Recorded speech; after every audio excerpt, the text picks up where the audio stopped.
Super Saravana ஸ்டோர்ஸ்ல December 16 இருந்து ஜனவரி 15 வரைக்கும் ஒவ்வொரு பிரான்ச்லயும் ஒரு கஸ்டமருக்கு ₹1,00,000 மதிப்புள்ள தங்க நகை பண்டிகை பரிசு. 3-in-1 சீனியர் லிவிங் அபார்ட்மெண்டா? 1 சீனியர் சிட்டிசன்கான perfect senior living. Number 2 small investment big appreciation. 3 உங்க பசங்களுக்கு ஃபியூச்சர்ல நல்ல ரெண்டல் இன்கம் தரப்போற property. Step stone Aalam in Pollachi near Kovai. வருடத்துடைய சினிமா பற்றி பேசுகிறதுக்கு முன்னாடியே 2023 தமிழ் சினிமா வந்து ஓவரால் வந்து கிட்டத்தட்ட 4000 கோடி கலெக்ட் பண்ணியிருக்கு. 2024 3000 கோடி தான் கலெக்ட் பண்ணியிருக்கு. 2025 எனக்கு தெரிஞ்சு வந்து 2600 கோடி கிட்ட தான் கலெக்ட் பண்ணியிருக்கு. பாலிவுட்டில் பாம்பேயில் வந்து இந்த படத்தை வந்து திபுன்னு கூட்டம் வந்து பார்ப்பாங்கன்னு நினைக்கிறீங்களா? பார்க்கவே மாட்டாங்க. அந்த காட்சியில் அமீர் கான் நடிச்சிருந்தாலும் இது ரஜினி படம் தான். கேரளாவில் வந்து ஷோபின் சாகர் நடிச்சிருந்தாலும் இது ரஜினி படம் தான். அதாவது ஆந்திராவில் வந்து நாகார்ஜுனா நடிச்சிருந்தாலும் இது ரஜினி படம் தான். கர்நாடகாவில் வந்து உபேந்திரா நடிச்சிருந்தாலும் இது ரஜினி படம் தான். ஸோ எங்கே நீங்கள் போனீங்கனாலும் இது யார் படம்? ரஜினி படம். பாருங்களேன், சத்யராஜ் ஒரு கேரக்டர் ஆர்டிஸ்ட், ஒரு காலத்தில் ஹீரோ, இப்போ கேரக்டர் ஆர்டிஸ்ட். நாசர் ஒரு கேரக்டர் ஆர்டிஸ்ட், ரம்யா கிருஷ்ணன் ஒரு கேரக்டர் ஆர்டிஸ்ட். அவங்களாம் ஹீரோனா இருந்தவங்க தான், இன்னைக்கு கேரக்டர் ஆர்டிஸ்ட். இதுக்கு தான் பயன்படுத்தியிருந்தாங்க. ஒரு நாகார்ஜுனா தெலுங்குலேயே சூப்பர் ஸ்டாராக இருக்காரு, அவரை நீங்கள் கொண்டு வந்து கூலியில் நடிக்க வைக்கிறீங்க. ஒரு உபேந்திரா வந்து கன்னடத்திலே சூப்பர் ஸ்டாராக இருக்காரு, அவரை கொண்டு வந்து நீங்கள் கூலியில் நடிக்க வைக்கிறீங்க. இதெல்லாம் கூட பரவாயில்ல. இதோட கொடுமை என்னென்னா, அமீர் கானை கொண்டு வந்து நீங்கள் கூலியில் கௌரவ இடத்துல நடிக்க வைக்கிறீங்க. இது தப்பு. இந்த மாதிரி கலாச்சாரம் இந்த மாதிரி இருக்கிறதுனால தான் இந்த வீழ்ச்சிக்கு காரணம். ரஜினியே கதாநாயகனாக நடித்த படங்கள்லாம் ஓடலையா? கமலே கதாநாயகனாக நடித்த படங்கள் ஓடலையா? கமல் படத்துக்கு எதுக்கு பேன் இண்டியா ஸ்டார்? கமல் பிறக்கும் போதே நடிகனாக பிறந்தவர் கமல். அப்படி இருக்கும்போது அவருக்கு எதுக்கு பேன் இண்டியா ஸ்டார்? இந்த சென்ற வாரம் அந்த சிறைங்கிற படம் இருக்குது பார்த்தீங்களா, அந்த படத்தை நான் பார்த்தேன். அற்புதமான படம். அதாவது வந்து அதில் ஆட்டம் கிடையாது, பாட்டம் கிடையாது, பெரிய ஃபைட்டு கிடையாது, கேப்ரே டான்ஸ் கிடையாது, பஞ்சு டைலாக் கிடையாது. ஒரு ஹீரோ வந்து 100 பேர் அடிக்கலை, AK-47 துப்பாக்கியை தூக்கிட்டு அலையலை, ஆட்டோ அந்த பாம் கிடையாது, இல்லை ஸ்மெக்லிங் கிடையாது, எதுவுமே கிடையாது. ஆனால் படம் நல்லா. சசிகுமார் நடிச்சிருந்தார், அவர் ஒரு தோல்வி முகத்தில் இருக்கிற ஒரு ஹீரோ. ஒரு சிம்ரன் நடிச்சிருந்தாங்க, அவங்க 30 வருஷத்துக்கு முன்னாடி ஃபீல்டை விட்டு போயிட்டாங்க. அதாவது கதாநாயகியாக நடித்தவங்க, அந்த கதாநாயகி அந்தஸ்துலேருந்து அவங்க 30 வருஷத்துக்கு முன்னாடி போயிட்டாங்க. இவங்க 2 பேரையும் வச்சுக்கிட்டு ஒரு மெகா ஹிட் படம், ஒரு பட்ஜெட்டில் தயாரிக்கப்பட்ட படம் 100 கோடியை தாண்டி எப்படி கலெக்ட் பண்ணிச்சு, ஏன் கனெக்ட் பண்ணிச்சு? அந்த படம் சென்டிமெண்ட்டாக இருந்துச்சு. அந்த படம் வந்து கனெக்ட் ஆச்சு மக்களோட. 30 வருடம் கழித்து இணையும் போது அன்னைக்கு இருந்த மெச்சூரிட்டியோட பல மடங்கு இன்னைக்கு மெச்சூரிட்டி அவங்களுக்கு ஜாஸ்தியாக வந்திருக்கணுமா, வந்திருக்கக்கூடாதா? வந்துச்சு இல்லை? அப்போ ஏன் வந்து அவங்க தக் லைஃப்னு ஒரு படம் எடுத்தாங்க? அப்போ வந்து நீங்கள் வந்து you are not believing the content. கமலோட ஒரு சிம்பு சேர்த்துக்கலாம், கமலோட ஒரு பிரதீப் ரங்கநாதனை சேர்த்துக்கலாம். இப்படிலாம் நீங்கள் படம் எடுத்தீங்கன்னா வெற்றி அடைய முடியாது. அதுதான் அந்த படத்தினுடைய தோல்வி காரணம். மொத்தத்தில் நீங்கள் பாருங்களேன், இந்த டாப் ஸ்டார்ஸ் நீங்கள் வந்து ரஜினி படம், கூலி அதே கதை, தக் லைஃப் அதே கதை, விஜய்க்கு படமே இல்லை இந்த வருஷம், அஜித்தை பொறுத்த வரைக்கும் 2 படம் அதே கதை, ரெட்ரோவும் அதே கதை, சிவகார்த்திகனும் அதே கதை. ஸோ இந்த எல்லாருமே தோல்வி முகத்தை தழுவுனதுக்கு கதை இல்லை, கண்டென்ட் இல்லை. நீங்கள் வந்து வெறும் டப்பாவை கொண்டு போய் வச்சிங்கன்னா, பெருங்காயம் இருந்த டப்பாவை நீங்கள் கொண்டு போய் வச்சிங்கன்னா அதில் பெருங்காய வாடை அடிக்குமே தவிர அதை இந்த பெருங்காயத்தை எடுத்து நீங்கள் பயன்படுத்த முடியாது. புரியுதா உங்களுக்கு? உங்களுக்கு உண்மையாலுமே பெருங்காயமும் இருக்கணும், வாடையும் வரணும். அப்போ தான் அது வந்து உள்ளுக்குள்ளே சரக்கு இருக்குன்னு அர்த்தம். வெறும் வாசனையை காமிச்சு ஏமாற்ற பார்க்குறீங்களே நீங்கள், அப்போ எப்படி வெற்றி அடிக்கும்? கண்டிப்பாக. ஃபைன் டைம் சென்னை நேயர்களுக்கு வணக்கம். இன்னைக்கு நம்ம கூட நிகழ்ச்சியில் ஜேர்னலிஸ்ட் மற்றும் ஆஸ்கார் மூவிஸோட ப்ரொடியூசர் பாலாஜி பிரபு சார் நம்ம கூட இணைஞ்சிருக்காரு. சார் வணக்கம். சார் வணக்கம். 2025 முடிய போகுது சார். நம்ம சேனலில் வந்து பார்த்தீங்கன்னா இந்த வருடத்தோட படங்கள் எப்படி இருக்குது, இதெல்லாம் வந்து நல்லா போச்சு அப்படின்றத பேசிகிட்டு இருக்கோம். இந்த வருஷம் நிறைய படங்கள் வந்துச்சு சார். கிட்டத்தட்ட 200க்கு மேலே படம் வந்திருக்கு. 283 அவ்வளோ வந்திருக்கு. ஆனால் எது நல்லா போச்சு, எது வந்து மக்களோட மனதில் நிற்குது அப்படின்னு பார்க்குறதுல மிகப்பெரிய ஒரு மாற்றம் அப்படியே வந்து திருப்பி போட்டிருக்கு. ஸோ ஓவராலாக படங்கள் வந்ததில் நீங்கள் எப்படி பார்க்குறீங்க சார்? நிறைய பெரிய படங்களும் ஏமாற்றத்தை கொடுத்ததா இருக்குது, ஆனால் கலெக்ஷனில் நல்லா வந்திருக்கு சார். ஒரு குழப்பமாகவே இருக்குது இந்த வருஷம். நீங்கள் எப்படி பார்க்குறீங்க சார் இந்த வருடத்தோட மூவிஸ் எல்லாமே? இந்த வருடத்தோடைய சினிமா பற்றி பேசுகிறதுக்கு முன்னாடியே 2023 தமிழ் சினிமா வந்து ஓவரால் வந்து கிட்டத்தட்ட 4000 கோடி கலெக்ட் பண்ணியிருக்கு. 2024 3000 கோடி தான் கலெக்ட் பண்ணியிருக்கு. 2025 எனக்கு தெரிஞ்சு வந்து 2600 கோடி கிட்ட தான் கலெக்ட் பண்ணியிருக்கு.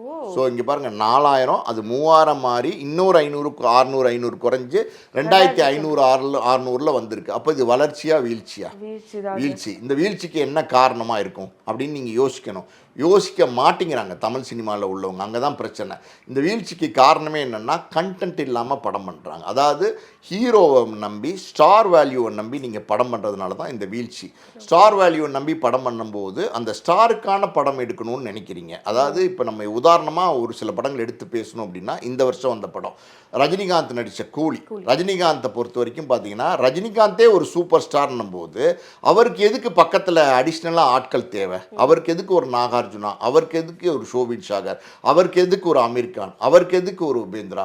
அவருக்கு எதுக்கு ஒரு சத்யராஜ்? உண்மையாலுமே ரஜினி அப்படிங்கிற ஒரு தனி மனிதனே வந்து அந்த வெற்றியை வந்து ஈட்ட முடியும், அந்த கலெக்ஷனை வந்து எடுக்க முடியும் அப்படின்னும் போது இது வந்து ஒரு ரஜினி படம் அப்படின்னும் போது அந்த ரஜினி படத்துக்கு இதெல்லாம் தேவைன்னு நினைக்கிறாங்க. இதெல்லாம் இருந்தால் தான் ரஜினி படத்தை வெற்றி படமாக ஆக்க முடியும்னு நினைக்கிறாங்க. இன்றைக்கி என்ன நினைக்கிறாங்கன்னா பேன் இண்டியா படம் எடுத்தால் தான் நம்ம நினச்ச கலெக்ஷனை எடுக்க முடியும்னு நினைக்கிறாங்க. அவங்க போடுற காஸ்ட் ஆஃப் ப்ரொடக்ஷன், அதாவது போடுற பணம், ஒரு படத்தில் போடுற பணத்தை எப்படி எடுக்க முடியும் அப்படின்னா பேன் இண்டியா படமாக எடுத்தால் தான் வந்து எடுக்க முடியும். பேன் இண்டியா படம் அப்படின்னா நம்ம கூலி நீங்கள் எடுத்துக்கோங்களேன். கூலி வந்து அமீர் கான் வந்து கடைசியில் ஒரு காட்சியில் நடிச்சிருந்தார். அது என்ன மாதிரி காட்சியில் நடிச்சிருந்தார்னு எல்லாருக்குமே தெரியும். இப்போ அந்த காட்சியில் அமீர் கான் நடித்ததுனால பாலிவுட்டில் பாம்பேயில் வந்து இந்த படத்தை வந்து திபுன்னு கூட்டம் வந்து பார்ப்பாங்கன்னு நினைக்கிறீங்களா? பார்க்கவே மாட்டாங்க. அந்த காட்சியில் அமீர் கான் நடிச்சிருந்தாலும் இது ரஜினி படம் தான். கேரளாவில் வந்து ஷோபின் சாகர் நடிச்சிருந்தாலும் இது ரஜினி படம் தான். அதாவது ஆந்திராவில் வந்து நாகார்ஜுனா நடிச்சிருந்தாலும் இது ரஜினி படம் தான்.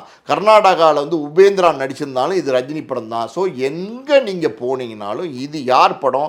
ரஜினி படம். ரஜினியே மாசான ஹீரோனும் போது எதுக்கு இத்தனை பேரை கொண்டு வரீங்க? இது எதுக்கு பேன் இண்டியா ஸ்டாராக படம், பேன் இண்டியா படமாக எடுக்க பார்க்குறீங்க? இதே வந்து ஒரு மலையாளம் சினிமா இண்டஸ்ட்ரியில் நடக்குதா அப்படின்னா நடக்கலை. இதே வந்து ஒரு தெலுங்கு சினிமா இண்டஸ்ட்ரியில் நடக்குதானா நடக்கலை. இதே வந்து ஒரு கன்னடா சினிமா இண்டஸ்ட்ரியில் நடக்குதானா நடக்கலை. நான் நிஜமாவே தான் சொல்கிறேன். எந்த மலையாளம் ஸ்டார்ஸ் வந்து நம்மளுடைய தமிழ் நடிகர்களை கூட்டிகிட்டு போய் அங்கே பேன் இண்டியா படங்கிற பேரில் ஒரு காட்சி ரெண்டு காட்சியில் பயன்படுத்தி அனுப்புகிறாங்க.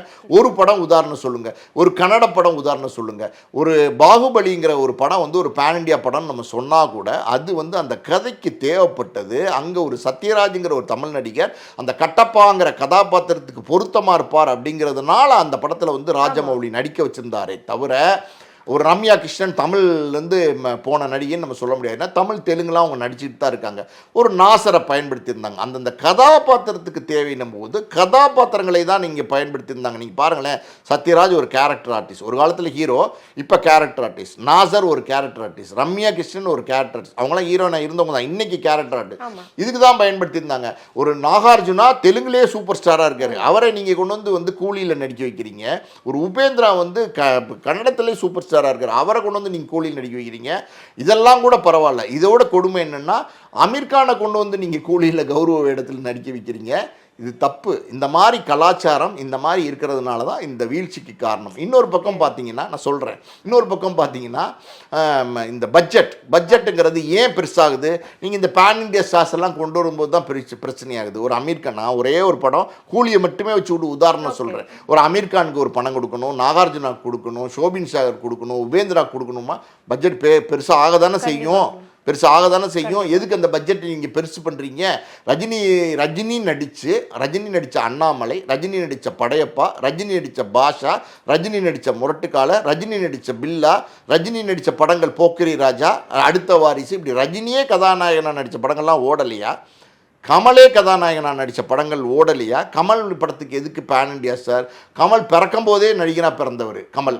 அப்படி இருக்கும்போது அவருக்கு எதுக்கு பேன் இண்டியா ஸ்டார்? இதெல்லாம் வந்துமா நீங்கள் கதை அப்படிங்கிற ஒன்று விஷயம் இல்லாமல் நீங்கள் என்னதான் பிரம்மாண்டத்தை நீங்கள் கொட்டி கொடுத்தாலும் நீங்கள் மக்கள்கிட்ட போய் சேர்க்க முடியாது. படம் என்பது மக்களோட கனெக்ட் ஆகணும், 1 to 1 கனெக்ட் ஆகணும், ஏதாவது ஒரு விதத்தில் கனெக்ட் ஆகணும். நான் வந்து அதுக்காண்டி சென்டிமெண்ட் படம் எடுங்க, அதான் பாசமலர் மாதிரி உருகிற மாதிரி படம் எடுங்க அப்படி சொல்ல வரல.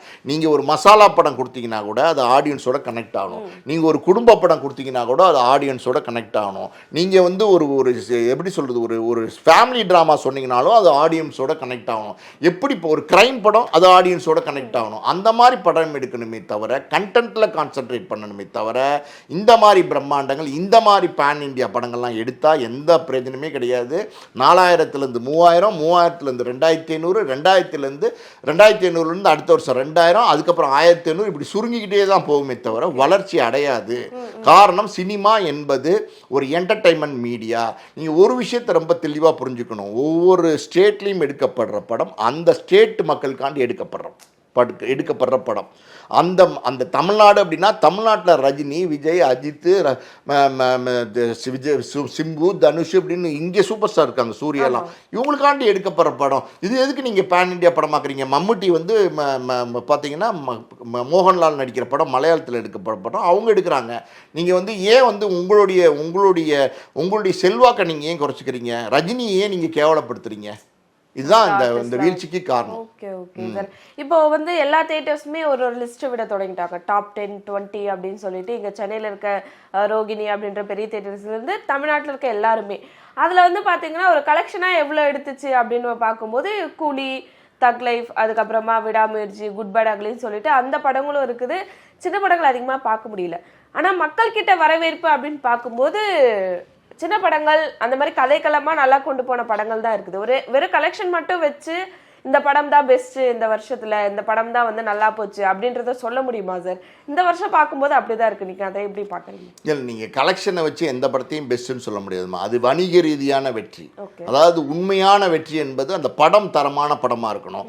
அந்த கண்டென்ட் வந்து மக்கள்கிட்ட போய் சேரணும். அந்த கண்டென்ட்டை மக்கள் விரும்பணும். அந்த கண்டென்ட்டை மக்கள் ரசிக்கணும்.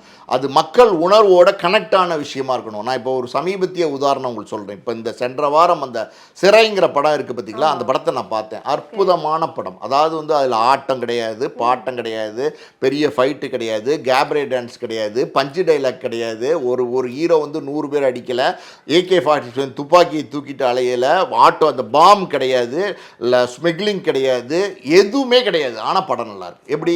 அதுதான் நீங்கள் எப்போவுமே என்னென்னா கதை தான் நாயகன். ஒரு கதையின் நாயகன் தான் இந்த நடிகர்கள். நீங்கள் ரொம்ப முக்கியமாக என்னென்னா கதை தான் நாயகன். அந்த கதையில் நாயகன் தான் இந்த நடிகர்கள். அதை வந்து இன்றைக்கி யாருமே ஃபாலோ பண்ணுறதில்ல. நல்ல படங்கள் எடுக்கிறதுக்கு யாருமே தேவையில்லைம்மா. ஒரு டூரிஸ்ட் ஃபேமிலின்னு ஒரு படம் இந்த வருஷம் வந்த படம் தான். அந்த படத்தில் யார் நடிச்சிருந்தா? ஒரு சசிகுமார் நடிச்சிருந்தார். அவர் ஒரு தோல்வி முகத்தில் இருக்கிற ஒரு ஹீரோ. ஒரு சிம்ரன் நடிச்சிருந்தாங்க. அவங்க 30 வருஷத்துக்கு முன்னாடி ஃபீல்டை விட்டு போயிட்டாங்க. அதாவது கதாநாயகியாக நடித்தவங்க. அந்த கதாநாயகி அந்தஸ்துலேருந்து அவங்க 30 வருஷத்துக்கு முன்னாடி போயிட்டாங்க. இவங்க 2 பேரையும் வச்சுக்கிட்டு ஒரு மெகா ஹிட் படம், ஒரு பட்ஜெட்டில் தயாரிக்கப்பட்ட படம் 100 கோடியை தாண்டி எப்படி கலெக்ட் பண்ணிச்சு? ஏன் கனெக்ட் பண்ணிச்சு? அந்த படம் சென்டிமெண்ட்டாக இருந்துச்சு. அந்த படம் வந்து கனெக்ட் ஆச்சு மக்களோட.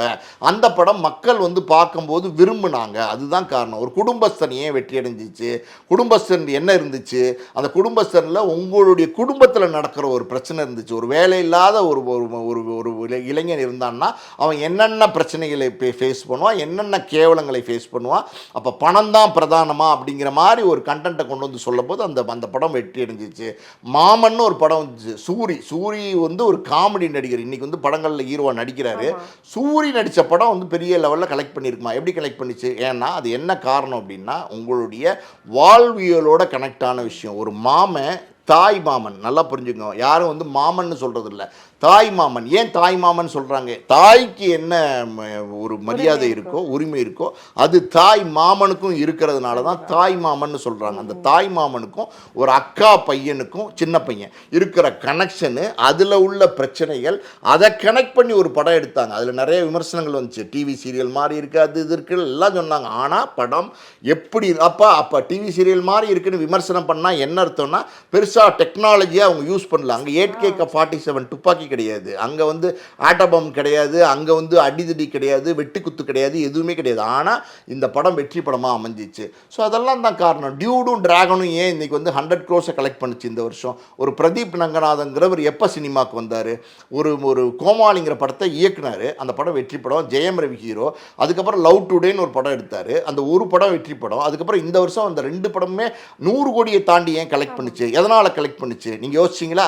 அதில் வந்து அவர் கண்டென்ட்டை சொன்னார். அவர் வந்து பார்த்தீங்கன்னா ஒரு டிராகன்ற படம் வந்து ஒரு காலேஜ் ஸ்டூடெண்ட்டாக இருந்தால் கூட இன்றைக்கி இருக்கிற யங்ஸ்டர்ஸ்க்கு நீங்கள் எப்படி வேணால் படம் சொல்லலாம். நான் தான் சொல்கிறேன்ல, நீங்கள் வந்து ஒரு அழுத்தமான கதையை தான் சொல்லணும்னு அவசியம் கிடையாது. நீங்கள் வந்து ஒரு மக்களுக்கு பிடித்த மாதிரி ஒரு கதையை சொல்லலாம். அது மசாலாவாக இருக்கலாம், அது கமர்ஷியலாக இருக்கலாம், அது என்டர்டெயின்மெண்ட்டாக இருக்கலாம், ஆட்டம் பாட்டம் இருக்கலாம், கொண்டாட்டமாக இருக்கலாம், எப்படி வேணால் இருக்கலாம். ஆனால் அது வந்து மக்களோட கனெக்ட் ஆகணும். அப்படி ஒரு படம் தான் ஒரு காலேஜ் ஸ்டோரி. இன்றைக்கி இருக்கிற இளைஞர்கள் எல்லாம் ரசிக்கிற மாதிரி, இன்றைக்கி இருக்கிற ஜென்சி கிட்ஸு 2K கிட்ஸு எல்லோரும் ரசிக்கிற மாதிரி, கடைசியாக பார்த்தீங்கன்னா ஒரு அழுத்தமான சென்டிமெண்ட்டோடு அந்த படத்தை முடிச்சிருப்பாரு, டிராகன்ற படத்தை. பார்த்தீங்களா? அதே மாதிரி பார்த்தீங்கன்னா டியூட் படம், இன்றைக்கி அந்த படம் வந்தப்போ இது கலாச்சார சீரழிவு இப்படிலாம் பண்ணுவாங்களா அப்படி இப்படி நிறைய விமர்சனங்கள் வந்துச்சு. மக்கள் சொல்லலையே, நிறைய விமர்சனங்கள் தான் வந்துச்சு. மக்கள் யாராவது அப்படி சொன்னாங்களா? மக்கள் தியேட்டருக்கு கூட்டமாக போனாங்களே. மக்கள் கூட்டம் போகாமையே அந்த படம் வந்து 100 கோடியை தாண்டி கலெக்ட் பண்ணியிருக்கு. 100 கோடியை தாண்டி கலெக்ட் பண்ணியிருக்குன்னா என்ன பொருள், என்ன அர்த்தம்? மக்கள் போனாங்க, மக்கள் படத்தை பார்த்தாங்க, மக்கள் அந்த படத்தை கொண்டாடினாங்க, விரும்பினாங்கன்னு தான் அர்த்தம். ஸோ அப்படி நீங்கள் வந்து ஒரு விஷயத்தை வந்து நீங்கள் வந்து அழுத்தம் திருத்தமாக சொல்லணுமா? ஆண் பாவம் பொல்லாது. யாருமா? நம்ம ரியோ ராஜ்னு ஒருத்தர் நடிச்சிருக்காரு, பெரிய சூப்பர் ஸ்டாராமா, பெரிய சூப்பர் ஸ்டார். அவர் நடித்த படம் எப்படிமா நல்லா ஓடிச்சு? அவர் நடித்த படம் எப்படி நல்லா ஓடிச்சு? விக்ரமோட பையன் துரு விக்ரம் அவர் நடித்தார் அந்த பைசன் படம், அது எப்படிமா நல்லா ஓடிச்சு? அது எப்படி நல்லா ஓடிச்சு நீங்கள் சொல்லுங்கள். கதை தான். அந்த கதையை அழுத்தமாக இருந்துச்சா இல்லையா? அப்போ அந்த துரு விக்ரம் வந்து படம் இன்ட்ரடியூஸ் ஆகி 2-3 வருஷமாக வந்து பார்த்தீங்கன்னா அடுத்து வந்து பெரிய ஸ்டாராக வர முடியாமல் போராட்டத்துக்குள்ளே இருக்கார். பைசன்கிற ஒரு படத்தில் நடிக்கிறாரு. அந்த படம் வந்து பெரிய அழுத்தமான கதையை சொல்லுது. அந்த படத்தில் ஒரு பொருள் இருக்குது, அந்த படத்தில் ஒரு நெறி இருக்குது. அந்த படம் வந்து சரியாக மக்கள்கிட்ட போய் சேர்ந்துச்சு. அங்கேயுமே விமர்சனங்கள் வந்துச்சு, அதாவது வந்து ஒரு ஜாதி ரீதியான படம் அப்படி இப்படின்னு வந்துச்சு. ஆனால் இது எதாக இருந்தாலும் விமர்சனங்கள் ஒரு பக்கம் இருந்தால் கூட அது மக்கள் சொல்லணும். மக்கள் வந்து அந்த படத்தை ஏற்றுக்கிட்டாங்க, மக்கள் அந்த படத்தை விரும்பினாங்க, மக்கள் அந்த படத்தை ரசித்தாங்க. நீங்கள் நல்லா பாருங்கள், சென்ற வருட தீபாவளிக்கு வந்த டியூடும் சென்ற வருட தீபாவளிக்கு வந்த பைசனும் வேற கதை. நான் தான் சொல்கிறேன், வேற கதை. ஏதாவது இந்த படத்துக்கும் அந்த படத்துக்கும் ஏதாவது 1% கனெக்ட் இருக்குமா அப்படின்னா கனெக்டே இருக்காத ஒரு கதை. ஆனால் ரெண்டுமே வெற்றி படங்கள், ரெண்டுமே மக்கள் கொண்டாடின படங்கள். இது எப்படி இந்த மேஜிக் நடந்தது? இதெல்லாம் எப்படின்னா மக்கள் கொண்டாடணும். நீங்கள் ஒரு படம் வெற்றி படம் ஆகணும் அப்படின்னா நான் ஒரே ஒரு விஷயந்தான் சொல்லுவேன். ஃபீலிங்ஸ் வந்துருக்கு பார்த்தீங்களா? மனிதனுடைய உணர்வுகள், மனிதனுடைய ஆசபாசங்கள், மனுஷன் எதிர்பார்க்கறதுங்கிறது எல்லா பக்கமும் ஒன்று தான், யூனிவர்சல். இதை நீங்கள் கொடுத்தீங்கன்னா வெற்றி அடையும். அதுவும் குறிப்பாக நம்ம தமிழ்நாடு தென் மாவட்டங்களில் பார்த்தீங்கன்னா இந்த சென்டிமெண்ட்டோடு கனெக்ட் பண்ணி நீங்கள் வந்து ஒரு ஒரு ஒரு வாழ்வியலோடு கனெக்ட் பண்ண படங்களை நீங்கள் கொடுத்தீங்கன்னா அது நிச்சயமாக வெற்றி பெறும். ஓகே சார், இதில் நிறைய விஷயங்கள் பார்க்கும்போது பெரிய நடிகர்களாக இருக்கட்டும், பெரிய இயக்குனர்கள், அவங்களோட படங்கள் எதுவுமே மக்கள்கிட்ட நிறைய விமர்சனம் பார்க்கப்பட்டுச்சு. இந்த கதை வந்து கொண்டு போல இதை செஞ்சிருக்க தேவையில்லை அப்படின்ற மாதிரி இன்ஃப்ளூயன்ஸ் ஆயிட்டாங்களா, இல்லைனா வந்து கதை மக்களுக்கு சார்ந்த ஒரு கதையை அவங்களால எடுக்க முடியலையா, ஃபீல்ட் அவுட் ஆயிட்டாங்களா? அடுத்த ஜென்ரேஷன் சினிமாவில் வந்துடுச்சா? இயக்குனர்களாக இருக்கட்டும், நடிகர்களாக இருக்கட்டும், அடுத்த ஜென்ரேஷன் அப்படின்றது உருவாயிடுச்சா அப்படின்ற ஒரு கேள்வியும் இருக்குது சார். அதை நீங்கள் எப்படி பார்க்குறீங்க? அடுத்த ஜென்ரேஷனுங்கிறது உருவாயிருச்சுங்கிறது உண்மைதான். அது உருவாக தான் செய்யும், அது இயற்கை. அதை நீங்கள் மாற்றவே முடியாது. ஒரு காலத்தில் வந்து தியாகராஜ பகவதர் தான் சூப்பர் ஸ்டாராக இருந்தார். இன்றைக்கி யார் super star? Rajinikanth super star. So அன்றைக்கி அவர் சூப்பர் ஸ்டாராக இருந்தார்னா அவரே சூப்பர் ஸ்டாராக இருக்கார். அவர் இல்லை, அவர் மறைஞ்சிட்டார், அவர் இல்லவே இல்லை. அதுக்கப்புறம் எம்ஜிஆர் சிவாஜியை கொண்டாடினாங்க. அந்த காலத்துக்கு அப்புறம் பார்த்தீங்கன்னா ரஜினி கமல் இன்றைக்கி இருக்காங்க. ரஜினி கமலுக்கு அப்புறம் விஜயஜித் வந்திருக்காங்க. விஜயஜித்துக்கு அப்புறம் பார்த்து சிம்பு தனுஷ் வந்திருக்காங்க. சிம்பு தனுஷ்க்கு அப்புறம் பார்த்தீங்கன்னா இன்னைக்கு சிவகார்த்திகேயன், அப்புறம் பார்த்தீங்கன்னா பிரதீப் ரங்கநாதன் அடுத்து ஒரு காம்பினேஷன் வராங்க. இன்னும் எதிர்காலத்தில் பார்த்தீங்கன்னா புதுசு புதுசாக நடிகர்கள் மட்டும் இல்லை, நடிகைகள் மட்டும் இல்லை, இயக்குநர்கள் மட்டும் இல்லை, எல்லா விதமான டெக்னீஷியன்ஸும் வரத்தான் செய்வாங்க. இது கலைத்துறையில் புது ஆட்கள் வரத்தான் செய்வாங்க. பழசு வந்து கழிஞ்சு புதுசு வரத்தாம செய்யும். ஒரு மரமே இருக்குது அப்படின்னா இலை உதிர் காலம்னு ஒன்று இருக்குது. இலை உதிர் காலத்தில் அந்த பழைய இலைகள்லாம் பழுத்து அதுவாக உளுந்துரும். அதுக்கப்புறம் வந்து ஃப்ரெஷ்ஷாக மறுபடியும் வந்து மரம் துளுக்க ஆரம்பிக்கும், மரம் வந்து காய் காய்க்க ஆரம்பிக்கும், பூ பூக்க ஆரம்பிக்கும். இதெல்லாம் இருக்கத்தானே செய்யுது. இயற்கை அப்படி தானே டிசைனாக இருக்குது. அப்படி இருக்கும்போது இதில் புது ஆட்கள் வரக்கூடாதுன்னு நம்ம சொல்ல முடியுமா? அதனால் வந்து இந்த காலம் மாற்றம் ஒரு காரணம், அதில் நம்ம மாற்றம் இல்லைன்னு சொல்ல முடியாது. ஆனால் பல வருடங்களுக்கு முன்னாடி நாயகன் ஒரு படத்தை மணிரத்னமும் கமலஹாசனும் 2 பேருமே நல்ல படைப்பாளிகள். அப்படிப்பட்ட 2 பேரும் சேர்ந்து பல வருஷங்களுக்கு முன்னாடி மிகப்பெரிய வெற்றி படம் கொடுத்துருக்காங்க. அது ஒரு பெஞ்ச்மார்க் படம் தமிழ் சினிமாவில். அப்படிப்பட்ட படத்தை கொடுத்த மணிரத்னமும் கமலும் 30 வருடம் கழித்து இணையும் போது அன்னைக்கு இருந்த மெச்சூரிட்டியோட பல மடங்கு இன்னைக்கு மெச்சூரிட்டி அவங்களுக்கு ஜாஸ்தியாக வந்திருக்கணுமா வந்திருக்கக்கூடாதா வந்துச்சு இல்லை. அப்போ ஏன் வந்து அவங்க தக் லைஃப்னு ஒரு படம் எடுத்தாங்க? அப்போ வந்து நீங்கள் வந்து you are not believing the content. நீங்கள் வந்து கண்டென்ட்டை விட்டு கமர்ஷியலாக வந்து அடிதடி வெட்டு பார்த்து குத்து இந்த திரிஷா இருந்தால் போதும், நயன்தாரா இருந்தால் போதும், இந்த திரிஷா இல்லைன்னா நயன்தாரான்னு ஒரு படம் வந்துச்சுல, அந்த மாதிரி பார்த்தீங்கன்னா அது இருந்தால் போதும், இது இருந்தால் போதும், கமலோட ஒரு சிம்புவை சேர்த்துக்கலாம், கமலோட ஒரு பிரதீப் ரங்கநாதனை சேர்த்துக்கலாம், இப்படிலாம் நீங்கள் படம் எடுத்தீங்கன்னா வெற்றி அடைய முடியாது. அதுதான் அந்த படத்தினுடைய தோல்வி காரணம். விடாமுயற்சியினுடைய தோல்வி காரணம் அது அந்த ஹீரோ படம். அந்த ஹீரோ வந்து தவறான கதை செலெக்ஷன். அந்த படம் மிகப்பெரிய தோல்வி. குட் பேட் அக்லியை பொறுத்த வரைக்கும் அது கலெக்ஷன் பண்ணிச்சு, 100 கோடி தாண்டிச்சு. ஆனால் அந்த படத்தினுடைய தயாரிப்பாளருக்கு 80 கோடி நஷ்டம். இது எப்படி இருக்குது? அது ஒரு லாபமான படமாக இருந்தால் அந்த தயாரிப்பாளருக்கு பணம் கொடுத்துருக்கணுமா இல்லையா? எல்லோருக்கும் லாபம் கொடுக்கறது தான் ஒரு வெற்றி படம். ஒரு வெற்றி படம் என்பது தயாரிப்பாளருக்கு லாபமாக இருக்கணும். நடிகர்கள் அந்த அதில் பயணித்த தொழில்நுட்ப கலைஞர்கள்லேருந்து கடைசி நிலையில் உள்ளவங்க வரைக்கும் வந்து நல்ல சந்தோஷத்தை கொடுக்கணும், லாபத்தை கொடுக்கணும், டிஸ்ட்ரிபியூட்டருக்கு லாபமாக இருக்கணும், தியேட்டர் ஓனர்ஸ்க்கு லாபமாக இருக்கணும், பார்க்கிங் போடுறவங்களுக்கு லாபமாக இருக்கணும், கேன்டீன் நடத்துகிறவங்களுக்கு லாபமாக இருக்கணும். எல்லோருக்கும், அதாவது ஒரு இணைப்பில் இருக்கிற ஒரு தொழிலில் இருக்கிற எல்லா கிளைகளுக்கும் லாபமாக இருந்தால் தான் அது ஒரு வெற்றி படம். அந்த மாதிரி பார்த்தீங்கன்னா ஒரு தயாரிப்பாளருக்கு 80 கோடி தோல்வியை கொடுத்துருக்கு, நஷ்டத்தை கொடுத்துருக்கு. அது வந்து ஒரு அஜித் படம். அது வந்து அஜித் ஃபேன்ஸ்காண்டி எடுக்கப்பட்ட படம். அதனால் வந்து அதை ரசித்தாங்களே தவிர அதுக்குள்ளே ஏதாவது கதை இருக்குன்னு நினச்சிங்களா? எனக்கு தெரிஞ்சு கதையே கிடையாது. அது வந்து சும்மா அஜித்தோட மாசு, கலாட்டா, அஜித்தோட பஞ்ச் டைலாக்கு, அஜித்தோட வாக்கு, லுக்கு, ஸ்டைலு, அவரோட காஸ்டியூமு அப்படிங்கிறது இப்படிங்கிறத வச்சு அந்த படத்தை வந்து ஏமாத்தினாங்கிட்டு. அதெல்லாம் எப்படின்னா ஜிம்மிக்ஸ் வேலை, இந்த மேஜிக் பண்ணுவாங்கள்ல, அந்த மாதிரி வந்து ஜிம்மிக்ஸ் வேலை. அது வந்து வெற்றி படம்னு நம்ம சொல்லவே முடியாது. அதே மாதிரி நீங்கள் எடுத்துக்கிட்டிங்கன்னா நம்ம சூர்யாவோட ரெட்ரோ அந்த கதைக்களத்தை பார்த்தீங்களா, ஒரு பகுதி வேற பக்கம் இருக்கும், இன்னொரு பகுதி வேற பக்கம் இருக்கும். ஒன்றுக்கு ஒன்று கனெக்டே ஆகாது, சம்பந்தமே இல்லாமல் இருக்கும். நீங்கள் வந்து ஜெயராம் அப்படிங்கிறவர் வந்து சிரிப்பு டாக்டர் அப்படிங்கிறாங்க அந்த படத்தில். சிரிப்பு டாக்டர் நீங்கள் இது வரைக்கும் எங்கேயாவது கேள்விப்பட்டிருக்கீங்களா? எங்கேயாவது உங்கள் லைஃபோட கனெக்ட் பண்ணி பார்த்துருக்கீங்களா? இப்படி ஒரு டாக்டர் நீங்கள் கேள்விப்பட்டிருக்கீங்களா? நான் கேள்விப்பட்டதில்லை. அப்படி இருக்கும்போது நீங்கள் ஒரு இல்லாத கதாபாத்திரத்தை நீங்கள் சொல்லும் போது அது மக்களோட கனெக்ட் ஆகலை. அப்போ இவர் போய் சூர்யா போய் அந்த சிரிப்பு டாக்டராக மாறுறாரு, அங்கே என்னமோ பண்ணுறாரு, அப்படிங்கிறாரு, அவருக்கே சிரிப்பு வராதுங்கிறாங்க. இல்லை சொல்கிறேன், அது கதை வந்து நீங்கள் கதையை வந்து இயல்பாக நகர்த்தணும். ஒரு கதை என்பது இயல்பாக நகரணும். ஒரு நதி நகர்ந்து போகிற மாதிரி கதை நகரணும். புரியுதா உங்களுக்கு?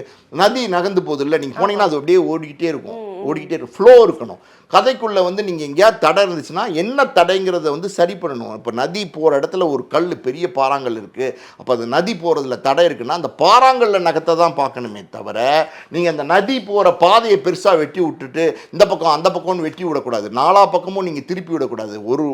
ஒரு நீர் வந்து ஒரு வயலுக்கு நீங்கள் பாய்ச்சணும் அப்படின்னா அந்த வயலுக்கு போகிற நீர் அந்த வயலுக்கு தான் போகணும். இந்த நெல்லுக்கு போகிற நீர் புல்லுக்கும் போகக்கூடாது. புரியுதா உங்களுக்கு? அந்த மாதிரி தான் பார்த்தீங்கன்னா ரெட்ரோ படத்தினுடைய தோல்வி. அதுக்கப்புறம் சிம்புவை பொறுத்த வரைக்கும் திருப்பி அவரும் வந்து தக் லைஃப்ல மாட்டிட்டாரு.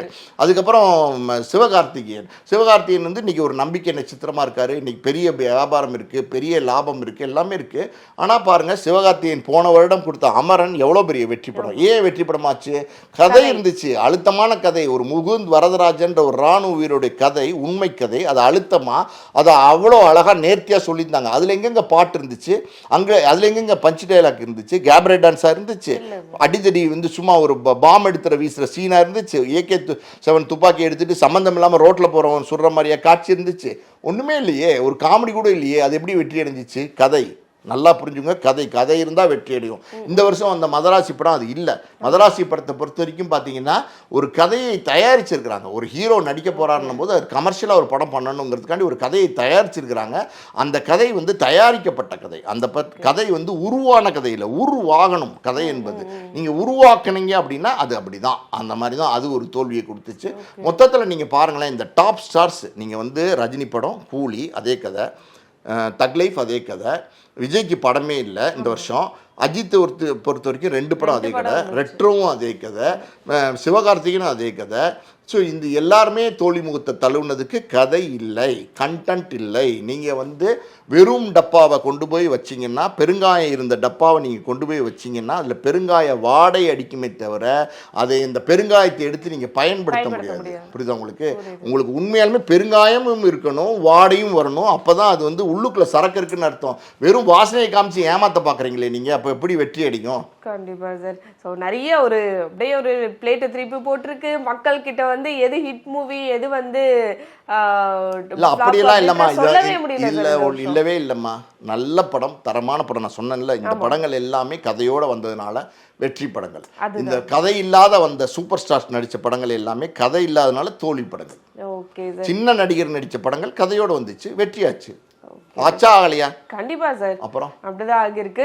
ஸோ அடுத்த ஜென்ரேஷன் உருவாயிட்டாங்க தமிழ் சினிமால. அடுத்தடுத்த படங்கள் அது சார்ந்து வரும் அப்படின்றத நம்ம எதிர்பார்க்கலாம். நிறைய விஷயங்கள் பேசணும். ஸோ சினிமா எப்படி இருந்துச்சு 2025 அப்படின்றத விளக்கமா நீங்க வந்து எங்களுக்கு சொன்னீங்க. மிக்க நன்றி. நன்றி.